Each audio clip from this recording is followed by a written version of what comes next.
Welcome to the Fat Monk Podcast.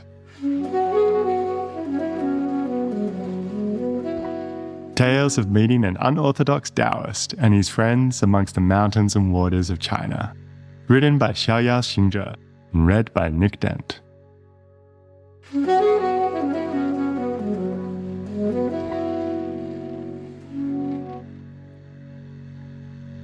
River diagram in the Hermit's cave. One night I left the monastery later than usual, and night caught me on the way down.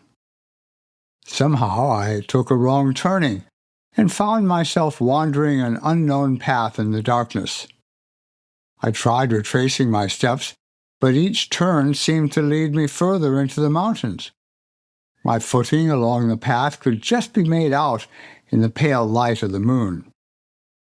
I leapt mountain torrents swollen by late spring rains, past mysterious grottos which I dared not enter, and picked my way along a precipitous cliff face before reaching a safe stretch that led downward. The path entered a narrow valley, and I had no sooner resigned myself to spending the night shivering under one of the great cedars growing at the bottom than I noticed a yellow light descending from the heavens. It bobbed as it approached, and I realized that it was someone with a lantern coming down the path toward me from the other side of the little valley. I called out a greeting, and the light stopped. It lifted a fraction, and then advanced hesitatingly. When it came closer, I saw that it was carried by a stately figure, taller than I, draped in what looked like a cloak. From within its folds, I could make out, by the light of the lantern, a thin face and a wispy beard. It looked somehow familiar. "Hey, sure ni, yeah." The voice was a rich tenor, bright and clear. The figure whipped off the cloak, and I saw a high forehead and bright, intelligent eyes. At that point, the picture all came together, and I realized I was looking at the hermit that I had met with the fat monk all that time ago, on the top of the mountain across the river. He had recognized me immediately. We shook hands delightedly, and I saw that his cloak was just an old blanket he'd thrown over his head. "It is springtime, you know. Most dangerous times for catching colds. And look at you, not wearing hardly anything." I explained, becoming lost by mistake, and that I had not planned on being out so late and so deep in the mountains. "Plans operate on many different levels," he said with a smile. "I have a feeling that you are caught in a higher-level plan than your own here." I asked him what he meant, but he just laughed softly and shook his head. "Follow me," he said, and set off between the trunks of the huge cedars, leading me deeper into the valley.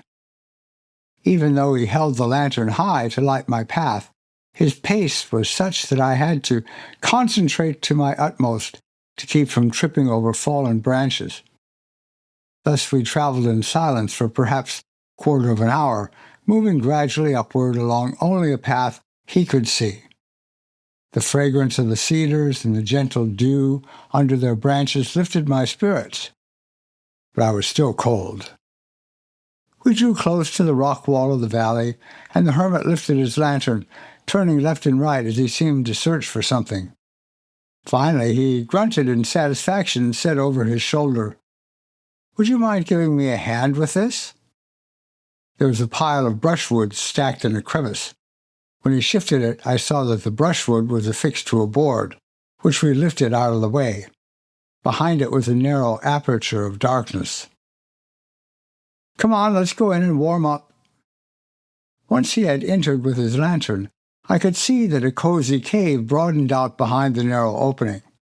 There was nothing like his magnificent abode on the mountaintop across the river, but still relatively spacious and comfortable, with some rough furniture and a dirt floor. The hermit lit a fire in a small recess, and the smoke was drawn up and away through a natural flue in the rock ceiling. In a short amount of time he had heated up some thin soup, made from a turnip and a few herbs, such as qianshi and goqizi.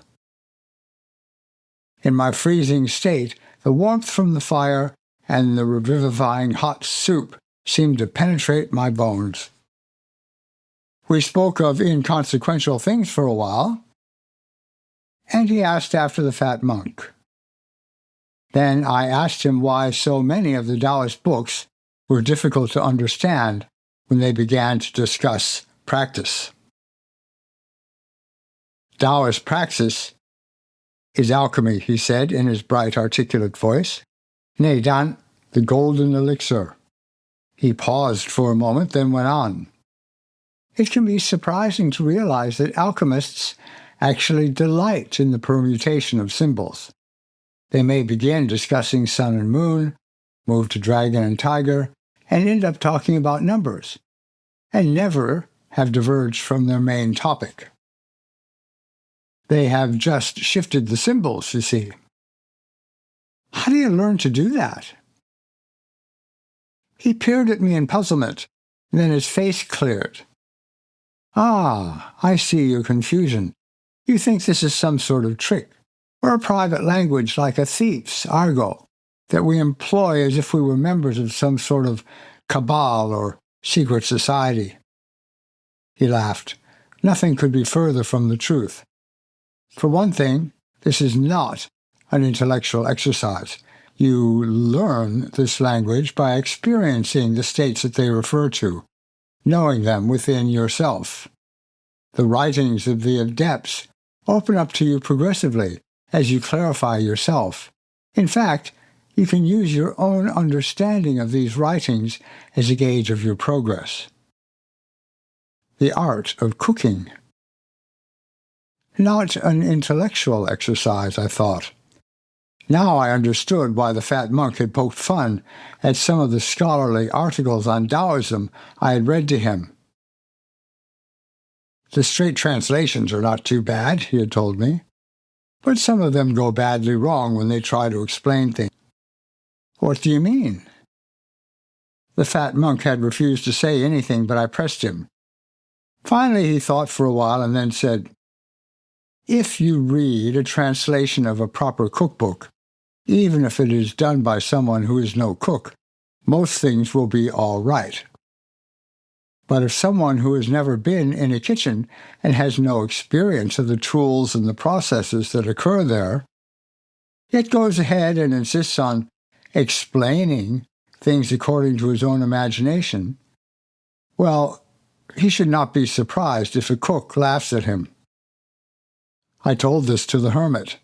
The thin, tall man chuckled at first and agreed, but then his face grew sad. Our friend is wise. Unfortunately, however, at the present time, the art of cooking is becoming more and more rare and in danger of being supplanted by those making mud pies and claiming that they are great chefs. He looked at me seriously. This is one reason that we have been so unprecedentedly explicit and open over the recent years. In times past, these things were close secrets. People went to extraordinary lengths to prove themselves worthy, for the dangers are not inconsiderable. The secret protects itself. So the dangers aren't still there? Yes, indeed they are. But we have found that the secret actually protects itself. The secret protects itself? I asked him what he meant. We have found that you can divulge many of these things openly, and most people will ignore them. But for a few, it's like a precious seed falling on good soil. It will sprout. Then it is up to them to provide warmth and moisture in measured amounts.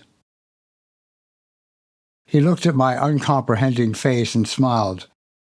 You see, one can speak of these essential processes in an incalculable multitude of ways, and, if you have been down that path yourself, any of those ways of speaking about it will make perfect sense.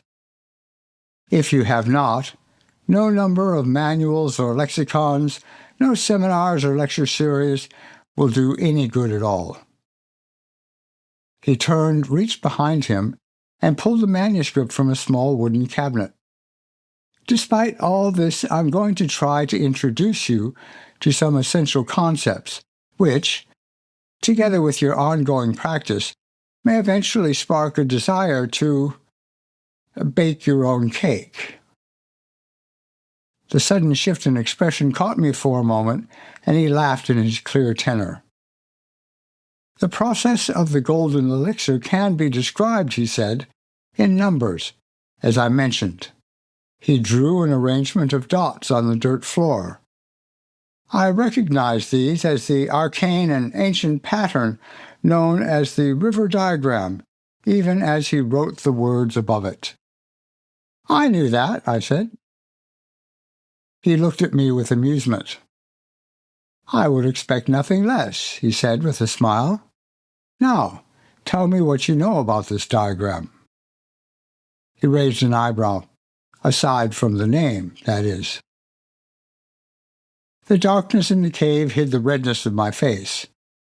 I stuttered, Well, legend has it that this diagram existed even before the I Ching, and that Fuxi based its development of the hexagrams in the Book of Changes upon it. Yes, I was starting to remember. A dragon came out of a river, or was it a horse? Or anyway, they called it a lungma, and it had this diagram on it, and it's supposed to be an astronomical chart, or something like that. I ran out of breath.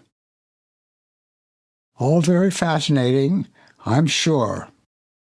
He looked suspiciously as if he was stifling a yawn.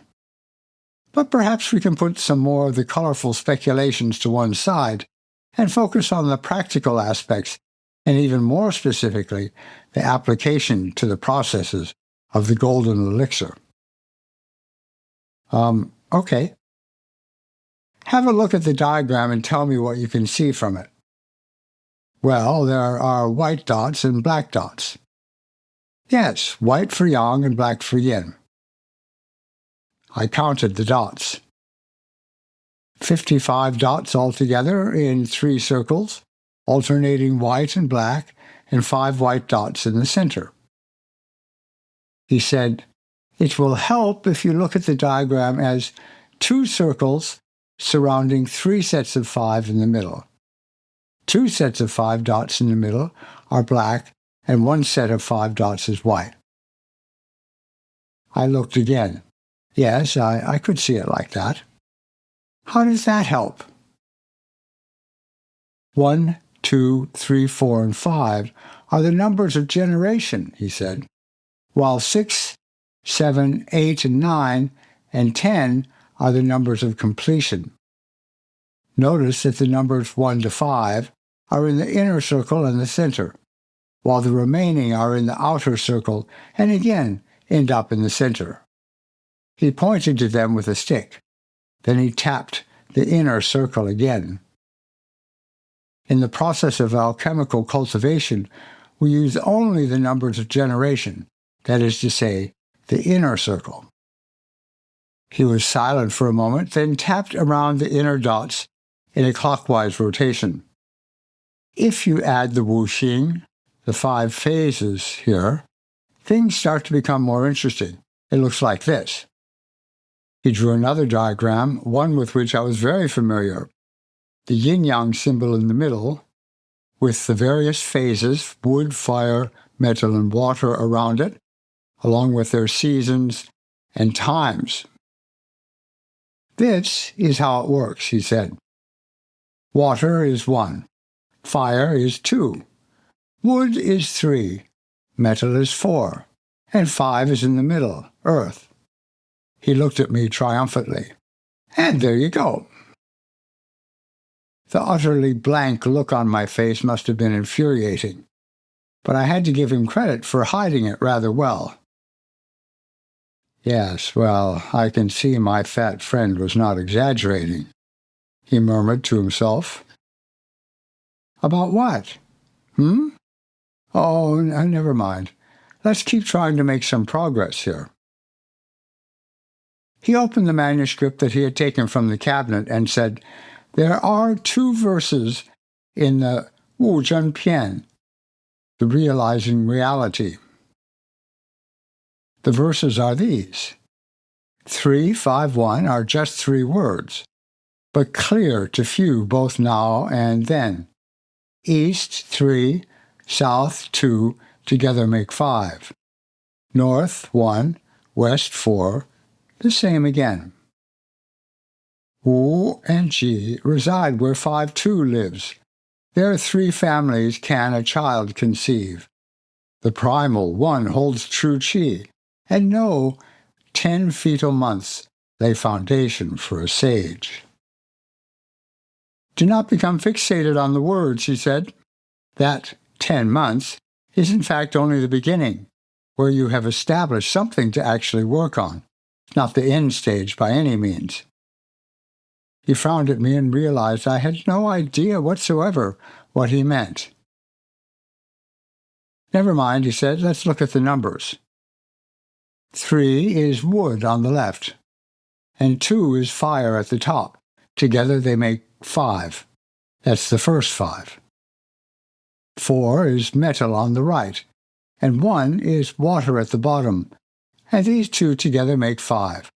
That's the second 5. The center is earth, whose number is 5.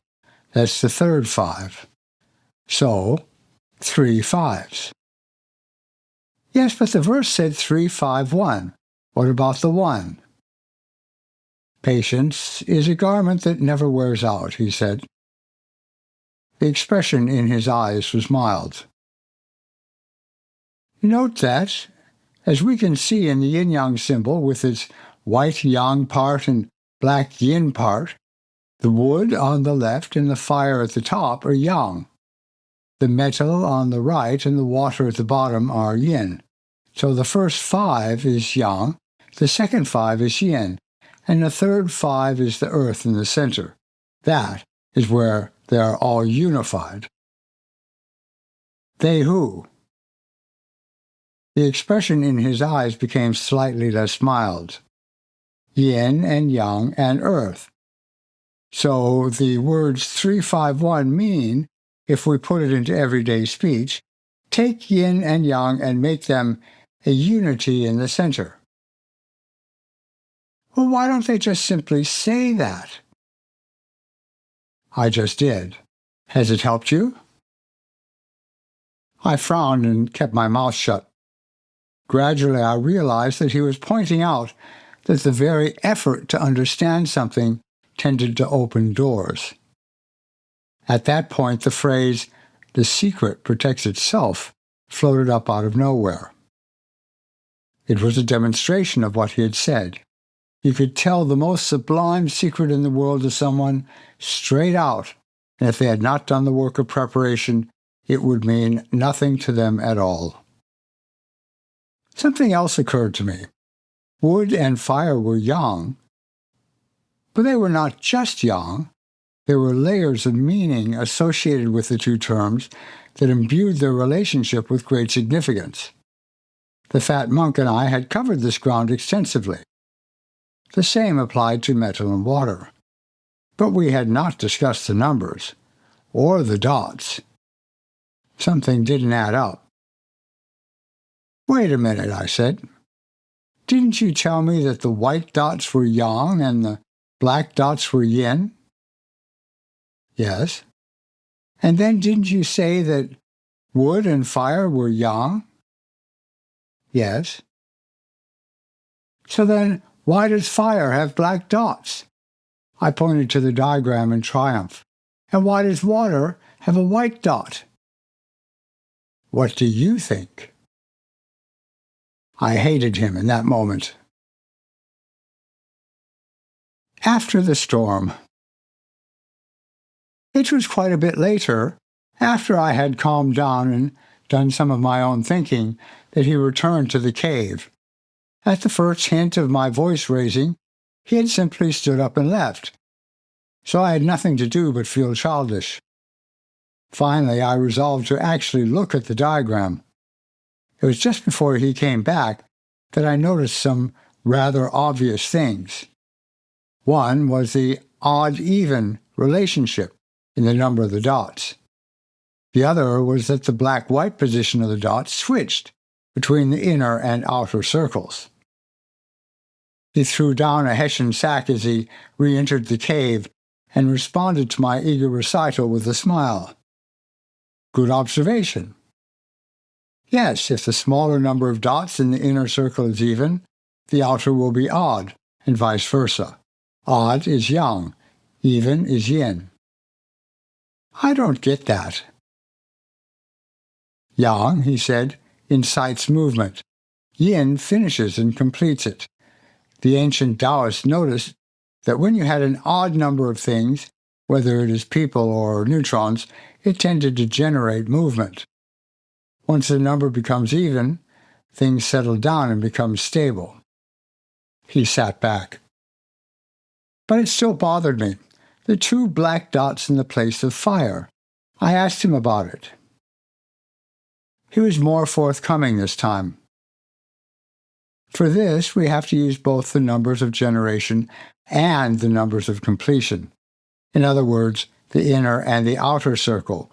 For what we are looking at here is a refined description of the quality of these energy phases. Fire, for example, in the outer circle at the top, also has 7 white dots, not just 2 black dots. 7 is yang because it's odd. 2 is yin because it's even. So it tells us that fire is not pure yang. It has an inner quality of yin. I could not think of anything more yang than fire and told him so. Yang rises and expands, he said. What keeps the fire from just floating away? Well, it can't float away from its fuel. There you go. What keeps it rooted and fixed is its yin quality, its fuel. I opened my mouth, but he beat me to it. Yes, indeed, the sun. A good example. Taoists have always said that the sun has an inner core of yin. The black crow is its symbol. The trigram Li, which represents the sun, has a broken line at the center, its yin aspect. Conversely, the trigram Kan has a solid line between 2 yin lines, its yang aspect. Now, in the second verse of our selection, it says, Wu and Ji reside where 5-2 lives, meaning in the center. The center also has more subtle yin and yang qualities, and Wu and Ji are symbols of the yang and the yin, respectively. He took a long canister from a shelf, pulled out a rolled manuscript, and spread the yellowed pages on the table. He paged through and then stopped and pointed. Here, he said in an annotation to the 21st fascicle of the Cantong Qi, Zhu Yuanyu says, the true water within Li flows toward Wu. The true fire within Kan comes close to Ji. He rolled it up again and placed it in its container, then indicated the He-Tu diagram. As I said, Wu and Ji are the yang and yin aspects of the center. Wu is the yang earth that moves, the 10 black dots at the center of our diagram. Ji is yin earth, the quiet 5 white dots, the stillness in the absolute center of everything. A glimmer of understanding reached me. Li is the trigram of the heart, right? And Kan is the kidneys. So the water of the heart flows downward to the center, and I faltered there. And the true fire from the kidneys flows up to meet it. That's right, he smiled, as if I were a clever child who had just surprised him. I had faltered because my Chinese medicine friends were always talking about how the fire from the heart descended to meet the ascending kidney water. I wondered what they would make of this. Meanwhile, the hermit, convinced I was following him, continued blithely. Now, wood is also the hun, while metal is also the po. Fire is shen, while water is Jing, vitality. So wood and fire are the yang aspect, the relatively immaterial hun and shen, while on the other side, the metal and water are the relatively more material po and jing. In this way, the immaterial and the material are also an aspect of what we mentioned before. Take yin and yang and unify them in the center. Then, when 3 fives combine into one, they form the golden elixir. The fetus refers to pure yang. You see? My head was splitting by now, so I just nodded. Thus, he said, if we reflect on everything we've considered so far, we can appreciate that the He-Tu diagram provides an extraordinary amount of information, all without words. I could not help but interrupt. Yes, but you basically have to know everything already when you look at it in order to understand what it means. He frowned and appeared puzzled. Well, you do need to have some fundamental experience and basic knowledge, yes. That almost goes without saying. If a child reads in a book, the ship sailing before the wind over the sea approached the island in the distance. The child needs to have some idea of a ship, the wind, the sea, and an island to understand that simple sentence. But that's part of learning what the world is all about. He paused, smiled, and tapped his chest. It's just that our world is in here. Thank you for listening to the Fat Monk podcast, produced by Ben Thomas with music by Flora Carbo.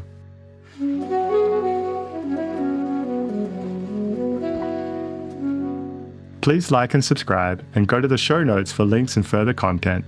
If you'd like to become a material supporter of the podcast, click on the coffee button at the bottom of the show notes.